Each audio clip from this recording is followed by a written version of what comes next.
یا ان بھائی کی یہ جو خوش فہمی ہے وہ دور کر دوں کہ میں کوئی عظیم اسکالر نہیں ہوں، بلکہ میں نے حفظ بھی نہیں کیا ہوا، بس یہ کوئی پروفیسر کہہ دیتا ہے وہ کیسے، لیکن یہ جو مبالغہ رہی ہے نا یہ نہیں کرنی چاہیے. اللہ کے بندے ہیں، دین سنانے کے لیے آئے ہیں، بس یہ بتا دیں کیا نام ہے یا مطلب، لیکن یہ مبالغہ رائے جو ہے نا وہ یہ نہیں کرنی چاہیے. ان کا یہ حسن ظن ہے، اللہ تعالیٰ ان کو جزائے خیر عطا فرمائے. آج ہم جس مبارک موقع پر اکٹھے ہوئے ہیں، یہ موقع قرآن کریم کی تکمیل کا ہے. قرآن کریم کیا ہے؟ قرآن کریم ہمارا اپنے رب کے ساتھ تعلق کا ایک واحد راستہ ہے. یہ قرآن کریم ایسی کتاب ہے جو جیسے اللہ رب العزت نے اس کے ساتھ کلام فرمایا، یہ کلام جو قرآن کریم جتنا ہے یہ اللہ رب العزت کا کلام ہے. یہ جیسے اللہ رب العزت نے کلام فرمایا ہے نا، ویسے ہی جبریل امین، اسی لیے انہیں امین کہا جاتا ہے، ان کو امین کہا جاتا ہے، ویسے ہی جبریل امین نے سنا اور ویسے ہی سن کر حضرت محمد کریم صلی اللہ علیہ وسلم کے قلب اطہر پہ نازل کر دیا. اللہ کے رسول علیہ السلام کے قلب اطہر پہ قرآن کریم نازل ہوتا تھا. قریب بیٹھے لوگ کسی کو کچھ نہیں پتا چلتا تھا. ہاں، اللہ کے رسول صلی اللہ علیہ وسلم کی کیفیت اس وقت یہ ہو جاتی تھی کہ سخت سردیوں کے دن بھی ہوتے تھے نا، تو قرآن کریم کے بوجھ کی وجہ سے، قرآن کریم کی عظمت کی وجہ سے نبی علیہ السلام کا جسم تر بتر ہو جاتا تھا شدید سردیوں میں بھی. ایک دفعہ ایک صحابی رضی اللہ تعالیٰ عنہ بیان کرتے ہیں کہ اللہ کے نبی صلی اللہ علیہ وسلم، آپ نے میری ٹانگ کے اوپر سر رکھا ہوا تھا کہ اسی حالت میں قرآن کریم نازل ہونا شروع ہو گیا، اور اس وقت میری کیفیت یہ تھی کہ مجھے لگا کہ ابھی میری ٹانگ ٹوٹی اور ابھی میری ٹانگ ٹوٹی. اتنا ثقل اور اتنا بوجھ قرآن کریم کا جو ہے نا وہ ہوتا تھا. لوگ آج جو بھی مسئلہ پوچھتے ہیں نا، پتہ کیا کہتے ہیں؟ ایک چھوٹا سا مسئلہ ہے، ایک چھوٹا سا مسئلہ ہے. امام مالک رحمۃ اللہ علیہ، ان سے کسی نے کہا کہ چھوٹا سا مسئلہ ہے. کہتے ہیں چھوٹا مسئلہ کیسے ہو گیا؟ اللہ رب العزت فرماتے ہیں کہ اِنَّا سَنُلْقِي عَلَيْكَ قَوْلًا ثَقِيلًا، کہ ہم تیرے اوپر بہت بھاری چیز نازل کرنے والے ہیں. تم کیسے کہتے ہو کہ دین کا کوئی مسئلہ چھوٹا ہے؟ کوئی چھوٹے سے چھوٹا جس کو مسئلہ سمجھتے ہیں نا وہ بھی چھوٹا نہیں ہوتا ہے. کوئی مسئلہ دین کا چھوٹا نہیں ہوتا. یہ ہمارا خیال ہی ہوتا ہے کہ یہ چھوٹا ہے، کوئی دین کا مسئلہ چھوٹا نہیں ہوتا. تو یہ قرآن کریم اللہ رب العزت نے جو نازل فرمایا، کتنے سالوں میں نازل ہوا؟ 23 سالوں میں. اگر اللہ رب العزت چاہتے تو ایسے ہی قرآن کریم بھی دے سکتے تھے، جیسے موسیٰ علیہ السلام کو اللہ نے تورات دی، اپنے پاس بلایا، لکھی ہوئی کتاب اللہ رب العزت نے عطا فرما دی. یہ 23 سال کا عرصہ اللہ رب العزت نے قرآن کریم کے نزول میں کیوں لگایا؟ اس لیے کہ اس کا ایک ایک حرف، ایک ایک لفظ، ایک ایک معنی، ایک ایک مفہوم جو ہے وہ ازبر ہو جائے، یاد ہو جائے، سمجھ آ جائے، لوگوں کے دلوں میں اتر جائے. یہ قرآن کریم، اور یہ دیکھیں یہ کتنی سعادت ہے اور خوش بختی ہے کہ یہ قرآن کریم 1 مہینے کے اندر پورا کا پورا قیام میں پڑھ لیا جاتا ہے. کتنا خوش قسمت وہ انسان ہے جو اللہ کے اس کلام کو دیکھیں. جیسے نبی علیہ السلام پہ میں نے ذکر کیا، جیسے نبی کریم صلی اللہ علیہ وسلم کے قلب اطہر پہ قرآن نازل ہوتا تھا تو آپ نہ اس کو کوشش کرتے فٹافٹ اس کو پڑھنے کی کہ کہیں یہ بھول نہ جائے. اللہ تعالیٰ فرماتے ہیں یہ آپ کا کام نہیں ہے، آپ تحمل سے صرف قرآن کریم جو ہے اس کو سنیں، اور اس کے بعد اللہ تعالیٰ فرماتے ہیں یہ ہماری ذمہ داری ہے. ثم ان علینا بیان، ہم اس قرآن کریم کو آپ کے ذہن میں محفوظ بھی رکھیں گے اور آپ کو بیان کی توفیق بھی عطا فرمائیں گے۔ اور یہ دیکھیں کہ یہ قرآن کریم جس طرح اللہ رب العزت نے فرمایا، جبریل امین نے آگے دیا، نبی علیہ الصلوۃ والسلام کے قلب پہ اتھر پہ نازل ہوا، صحابہ کرام نے سنا، اس کو لکھ لیا اور نسل در نسل آگے پہنچاتے رہے۔ آج وہ قرآن اسی طرح محفوظ ہے، اس کا ایک ایک حرف، اس کا ایک ایک لفظ، اس کا زبر زیر، اس کا ہر چیز اسی طرح ہے جس طرح اللہ رب العزت نے اس کے ساتھ کلام کیا ہے۔ کوئی دنیا میں اس کی مثال ہے؟ اور وہ انسان خوش قسمت۔ دیکھیں یہ قرآن کریم حفظ کرنا، یاد کرنا، ہم نے بڑے لوگ دیکھے ہیں، لوگ یقین کریں پوری زندگیاں بسر کر دیتے ہیں اپنی اولاد کے پیچھے کہ ہمارے بچے قرآن کریم یاد کر لیں، حفظ کر لیں، لیکن یہ بس اللہ تعالیٰ جس کو توفیق دیتا ہے یہ اسی کو یاد ہوتا ہے، وہی حفظ کرتا ہے۔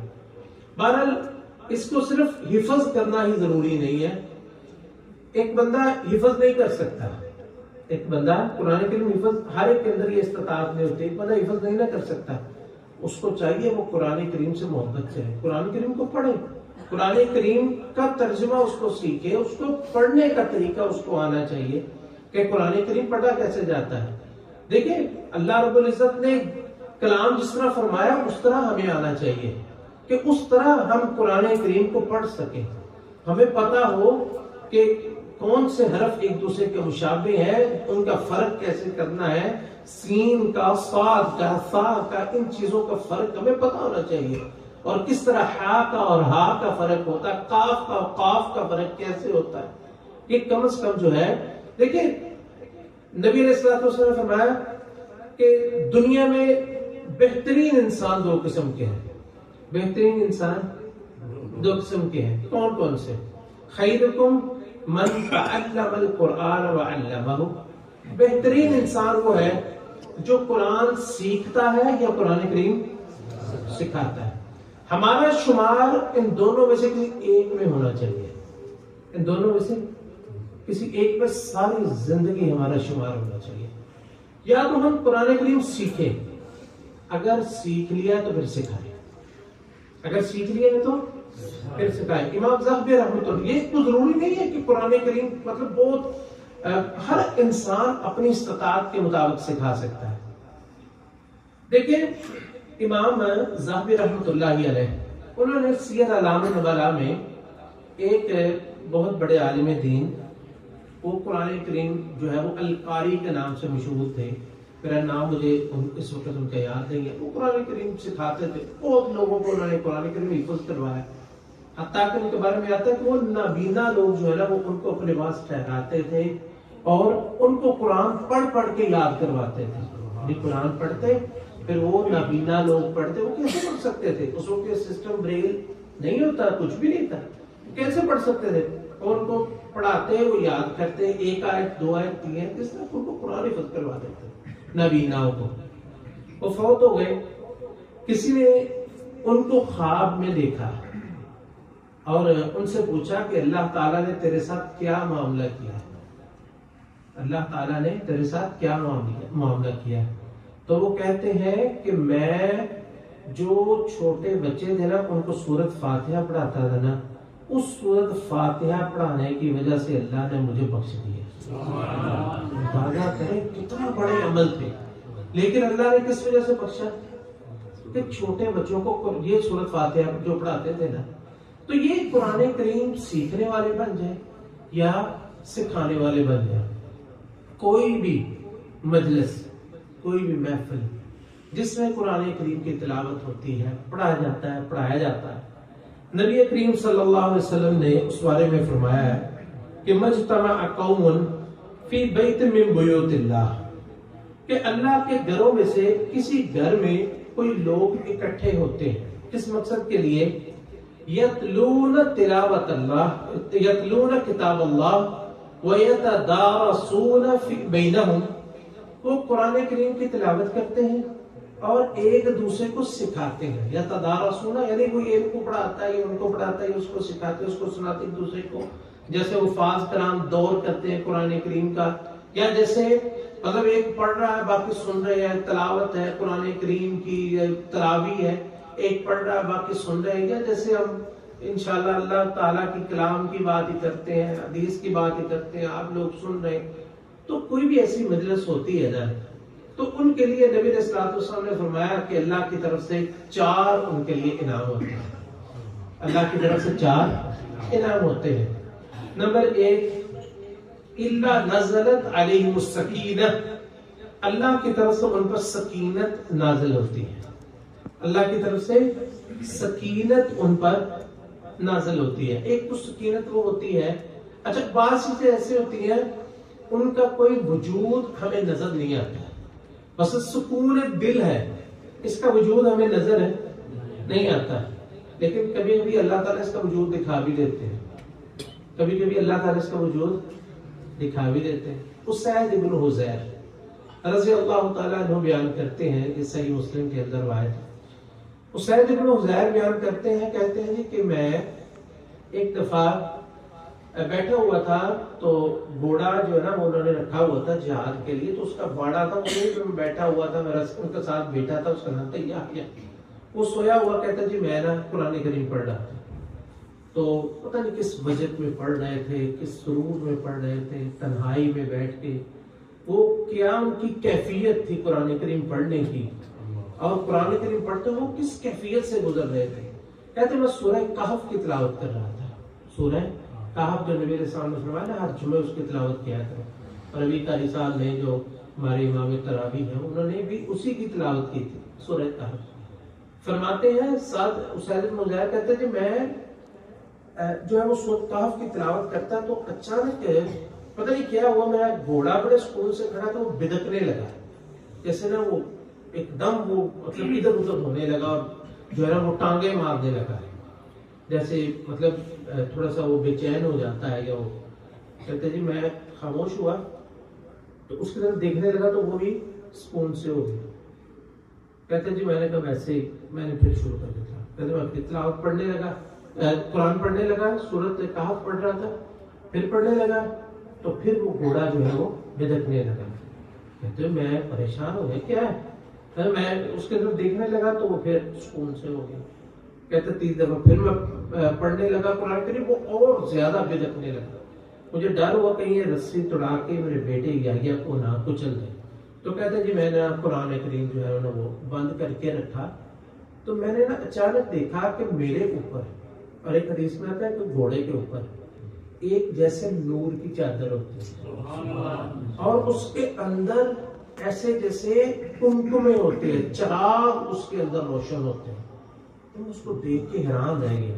کہتے وہ چادر جو ایسے تھی وہ اچانک آسمانوں کی طرف جانے لگی, چلتی چلتی وہ نظروں سے دور ہو گئی. تو نبی علیہ الصلوۃ والسلام نے فرمایا حسین قرآن پڑھتے رہنا تھا. حدیث میں اندر 2 الفاظ آتے ہیں. حدیث میں آتا ہے کہ یہ فرشتے تھے, اور ایک حدیث میں ہے یہ سکینت تھی جو اللہ نے نازل فرمائی. اور نبی علیہ السلام نے فرمایا حسین اگر تم قرآن پڑھتے رہتے نا تو یہ فرشتے لوگوں کی نظروں سے غائب نہ ہوتے. کبھی کسی نے فرشتے کو نہیں دیکھا, یہ موت کے وقت ہی نظر آنا ہے جو ملک الموت ہے. نبی علیہ السلام نے فرمایا اگر تم قرآن پڑھتے رہتے نا تو یہ فرشتے بھی تیرا قرآن سنتے رہتے, یہ سکینت نازل رہتی, اور صبح اٹھ کے لوگ اپنی آنکھوں سے اس کا مشاہدہ کرتے. یہ پہلی چیز ہے, الا نزلت علیہم السکینہ, ان پر سکینت اللہ تعالیٰ نازل فرما دیتا ہے. وغشیتہم الرحمہ, اللہ تعالیٰ کی رحمت ان کو ڈانپ لیتی ہے. اللہ کی رحمت ہر طرف سے انہیں, یعنی ایک اللہ کی رحمت ہوتا ہے تھوڑی سی نازل ہوتا, یہ نہیں اتنی اللہ کی رحمت نازل ہوتی ہے کہ ان کو پوری ڈانپ لیتی ہے. اللہ کی رحمت کا ڈانپنا یہ تو معمولی چیز ہے, یہ تو معمولی چیز ہے. نبی کریم صلی اللہ علیہ وسلم آپ فرماتے ہیں کہ کوئی شخص جو ہے اپنے عمل کے ساتھ جنت میں داخل نہیں ہو سکتا. کوئی شخص بھی اپنے عمل کے ساتھ جنت میں داخل نہیں ہو سکتا. صحابہ نے کہا اللہ کے رسول آپ بھی, یعنی نبی علیہ الصلوۃ والسلام جتنی عبادت کرتے تھے آپ جیسی عبادت کو سوچ سکتا ہے؟ کوئی انسان آپ جیسی عبادت نہیں کر سکتا، کوئی انسان، کوئی زیرو آپ جیسی عبادت نہیں کر سکتا۔ تو صحابہ نے پوچھا اللہ کے رسول صلی اللہ علیہ وسلم آپ بھی جنت میں ایسے اپنے عمل سے داخل نہیں ہوں گے؟ انہوں نے فرمایا ولا انا، میں بھی نہیں، الا ان یتغمدنی اللہ برحمتہ، ہاں اللہ اپنی رحمت سے مجھے ڈھانپ لے تو پھر میں جنت میں جاؤں گا۔ یہ ہے دوسرا انعام۔ اللہ کے گھروں میں سے کسی گھر میں قرآن پڑھا جاتا ہے تو غاشیتہم الرحمہ، اللہ کی رحمت انہیں ڈانپ لیتی ہے۔ یہ وہ رحمت ہے جس کے بارے میں نبی کریم صلی اللہ علیہ وسلم نے فرمایا کہ اللہ اگر مجھے اپنی رحمت سے ڈانپے گا تو میں پھر جنت میں جاؤں گا۔ تیسرا انعام ان کے لیے وہ یہ ہے کہ وحفتہم الملائکہ، فرشتے اپنے نورانی پروں سے ان کے اوپر سائبان کرتے ہیں۔ یہ ہم نے دیکھے ہیں؟ دیکھیں نہیں، لیکن بتایا جس نے ہے اس کی بات میں کوئی شک ہے؟ ہمیں اپنی آنکھوں سے دیکھنے سے زیادہ آپ کی بات پہ یقین ہے۔ ہم نے نہیں دیکھا لیکن ہمیں یقین ہے، اپنی آنکھوں سے دیکھا غلط ہو سکتا ہے لیکن نبی کریم صلی اللہ علیہ وسلم کا بتایا ہوا غلط نہیں ہو سکتا ہے۔ یہ تیسری چیز وحفتہم الملائکہ، اور چوتھا ان کے لیے وذکرہم اللہ فی من عندہ، اللہ تعالی اپنے فرشتوں کے ہاں ان لوگوں کا ذکر فرماتے ہیں۔ اس طرح ذکر فرماتے ہیں، ایک ایک بندے کا ذکر کرتے ہیں، فلاں ابن فلاں، فلاں ابن فلاں، فلاں ابن فلاں، یہ سارے لوگ میرا کلام سن رہے ہیں۔ یہ اللہ تعالیٰ کیوں ذکر فرماتے ہیں؟ ان فرشتوں کو بتانے کے لیے کہ تم کہتے تھے نا کہ یا اللہ تو کیوں پیدا کرتا ہے جو زمین میں فتنہ فساد کرے؟ اللہ تعالیٰ دکھاتا ہے دیکھ کے فتنہ فساد کر دے کہ میرا کلام سن رہے ہیں۔ یہ وہ لوگ ہیں۔ تو یہ بہت بڑی سعادت ہے کہ اللہ تعالیٰ اپنی کلام سننے کے لیے کسی کو یہ موقع عطا فرمائے اور کسی کو یہ سعادت بخشے۔ دیکھیں اتنا بڑا گاؤں ہے یا اتنے بڑے شہر ہیں، اتنے بڑے ملک آباد ہیں، اللہ تعالیٰ نے ان سب لوگوں میں سے ہم کو چن کے اپنے گھر میں اکٹھا کر دیا۔ دیکھیں کوئی بھی مثلا آپ دیکھیں، آپ میں سے کوئی شخص کسی معمولی وزیر کے گھر میں جانا چاہے نا تو وہاں کی سیکورٹی آپ کو اندر نہیں جانے دے گی۔ ہاں جی آپ کے پاس کوئی مطلب جب تک آپ کا پہلے سے کوئی اپوائنٹمنٹ نہیں ہے، آپ کے پاس کوئی سفارش ہے، کچھ نہیں جانے دے گا۔ تو کیا اللہ کے گھر میں ایسے جو مرضی منہ اٹھا کے آنے؟ نہیں، یہ اللہ کی طرف سے منظوری ہوتی ہے۔ اللہ جن لوگوں کو چنتا ہے، جن کو پسند کرتا ہے اپنی کلام کے ساتھ، اللہ تعالیٰ ان کو اپنے گھروں میں لے کے آتا ہے اور پھر اللہ تعالیٰ اپنے رحمتیں ان پہ نازل فرماتا ہے۔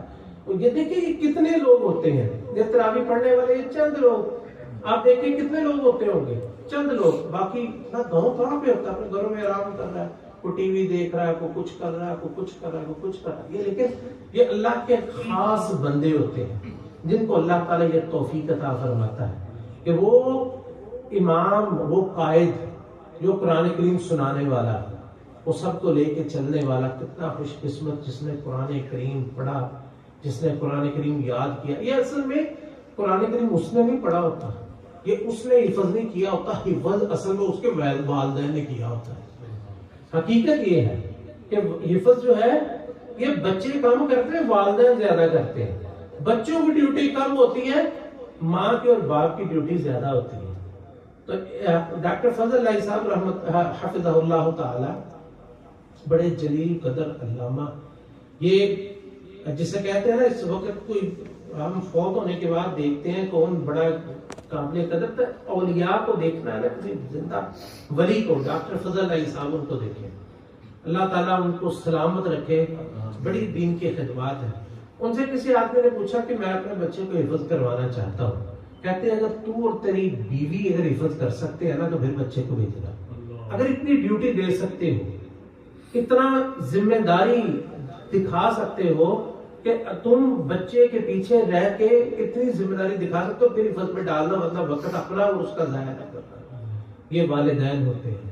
تو اس لیے اللہ تعالیٰ جہاں بچوں کے لیے جو حفظ کرنے والے بچے ہیں، قرآن کریم پڑھنے والے ہیں، ان کے لیے اللہ تعالیٰ نے جہاں تکریم رکھی ہے، کتنی تکریم ہے دنیا میں بھی آخرت میں. ان اللہ یرفع بہذا الکتاب اقواما ویضع به آخرین. اللہ تعالیٰ اس کتاب کی وجہ سے عزت نصیب فرماتا ہے. جو اس کتاب کو چھوڑتا ہے اللہ تعالیٰ اسے ذلیل و خوار کرتا ہے.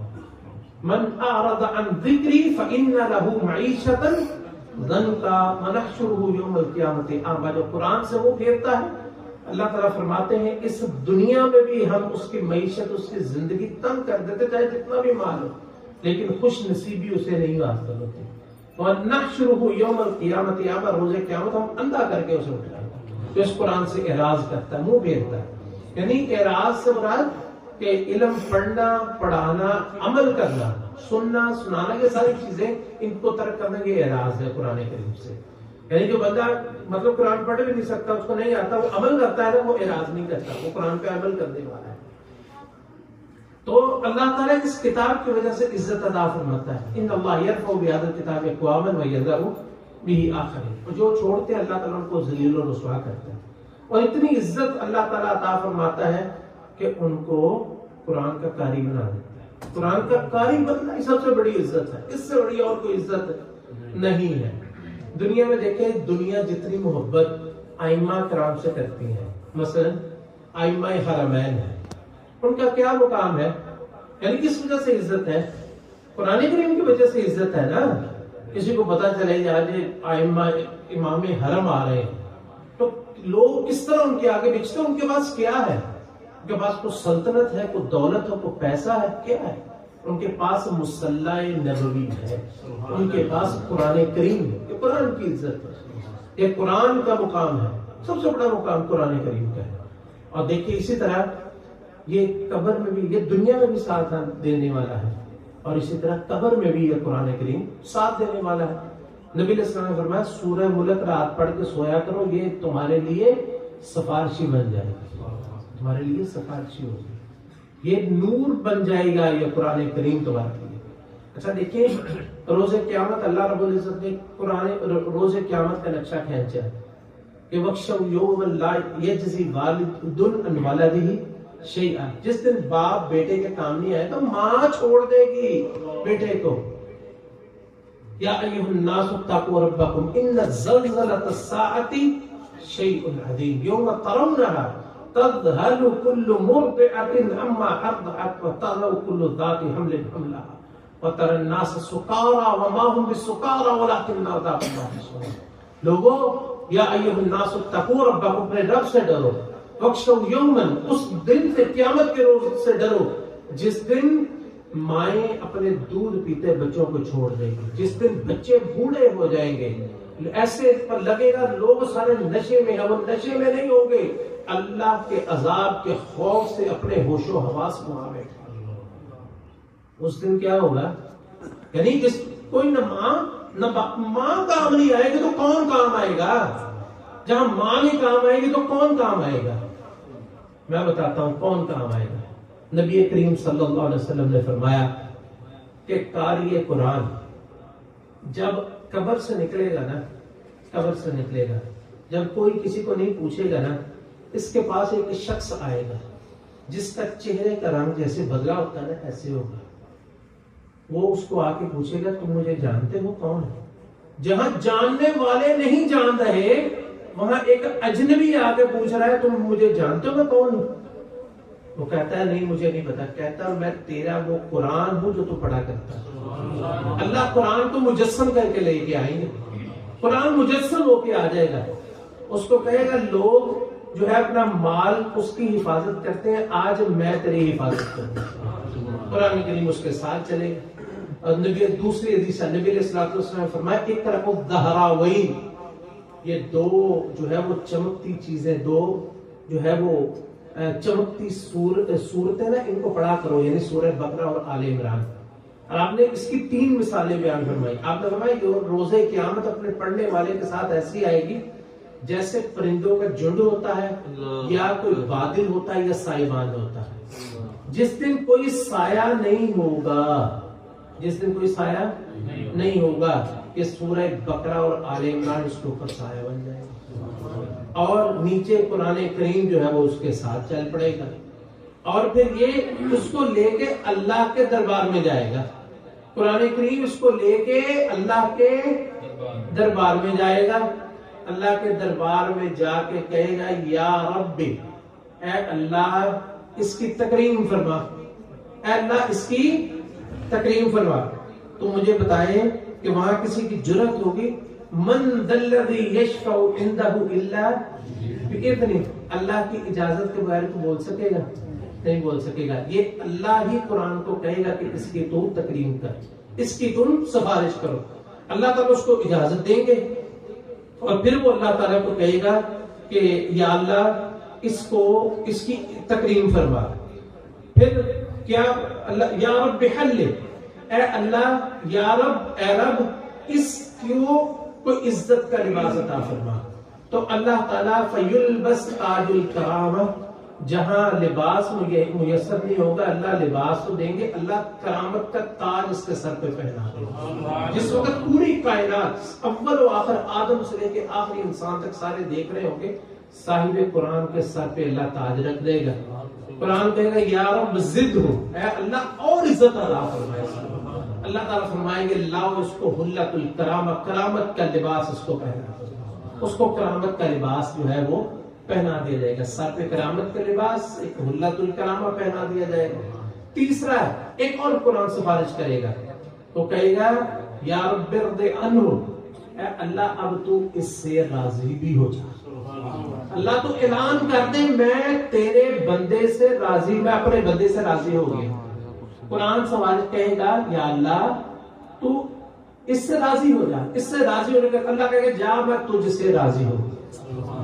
اور پھر اس کو کہا جائے گا اقرا ورقا ورتل، کہ قرآن پڑھو اور اس کے ساتھ جنت کی سیڑھیاں، جنت کی منازل طے کرتے جاؤ، جہاں آخری تمہارا قرآن کریم کی آیت ہوگی وہی تیری منزل ہے۔ امام خطابی رحمۃ اللہ علیہ، امام منذری نے ترغیب و ترہیب میں امام خطابی کا یہ قول نقل کیا ہے، فرماتے ہیں کہ جنت کے جو منزلیں ہیں نا وہ قرآن کریم کی آیتوں کے برابر ہیں۔ جو پورا قرآن کریم پڑھ لے گا اللہ تعالیٰ اسے جنت کے اعلیٰ ترین مقام پہ فائز فرما دے گا۔ جتنا جس کو قرآن آتا ہوگا اتنا اس کا مرتبہ جو ہے وہ بڑھتا جائے گا۔ اور پھر اسی طرح میں نے ذکر کیا تھا کہ یہ قرآن کریم جو ہے یہ اصل میں وہ والدین ہی حفظ کرتے ہیں، بچوں کو کروانے والے وہی ہوتے ہیں، ان کے والدین کو بلایا جائے گا، ان کے والدین کو بلایا جائے گا، اور اللہ رب العزت انہیں بھی تاج عطا فرمائے گا جس کا ایک ایک ہیرا جو ہے وہ سورج کی روشنی کو مانتا ہے۔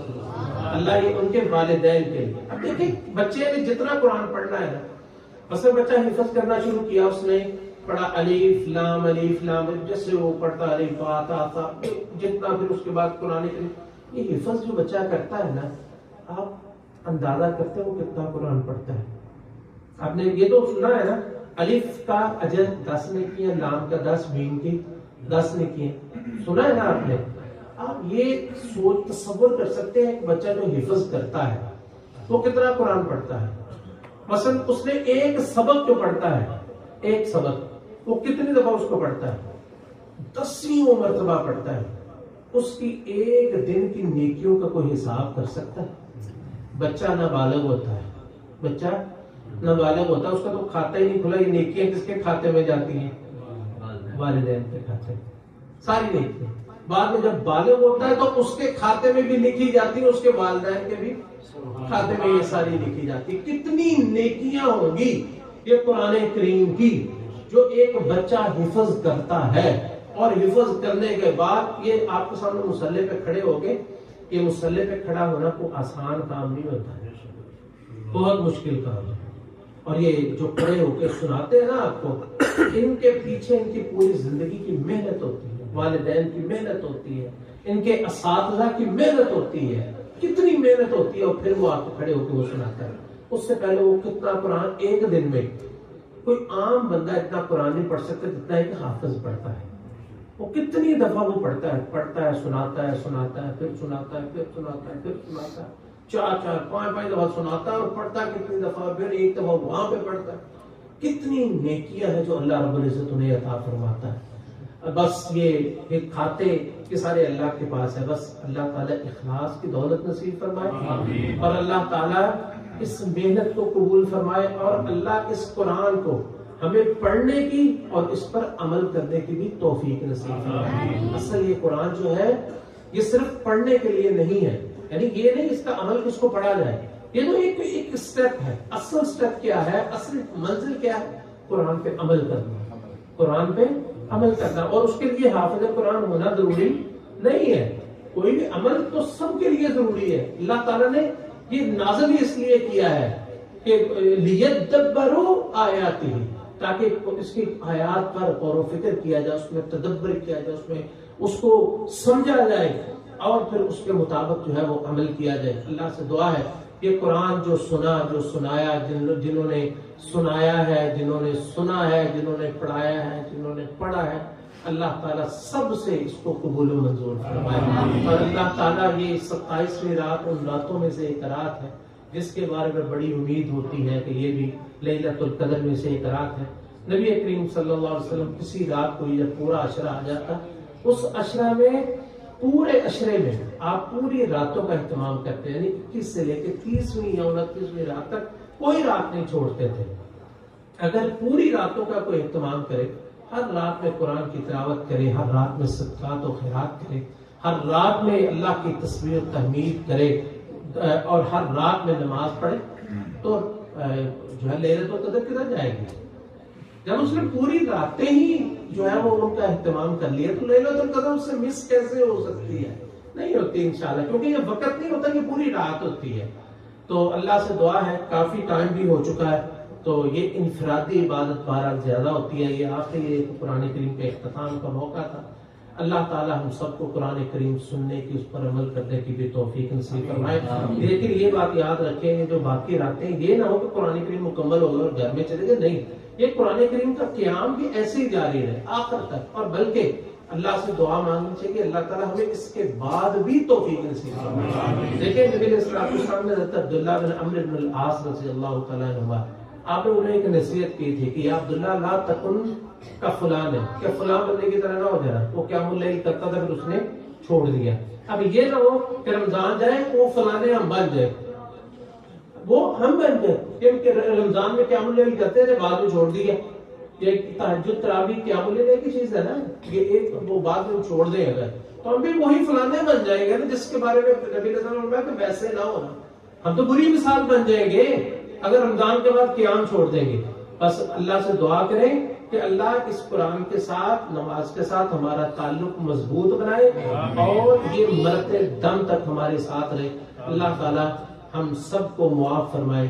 اللہم، ہم اللہ سے وہی دعا کرتے جو نبی علیہ السلام نے سکھائی تھی. اللہم انک عفو تحب العفو فاعف عنا، اللہم انک عفو تحب العفو فاعف عنا، اللہم انک عفو تحب العفو فاعف عنا. اللہم انا نسألک من الخیر کلہ عاجلہ وآجلہ ما علمنا منہ وما لم نعلم، ونعوذ بک من الشر کلہ عاجلہ وآجلہ ما علمنا منہ وما لم نعلم.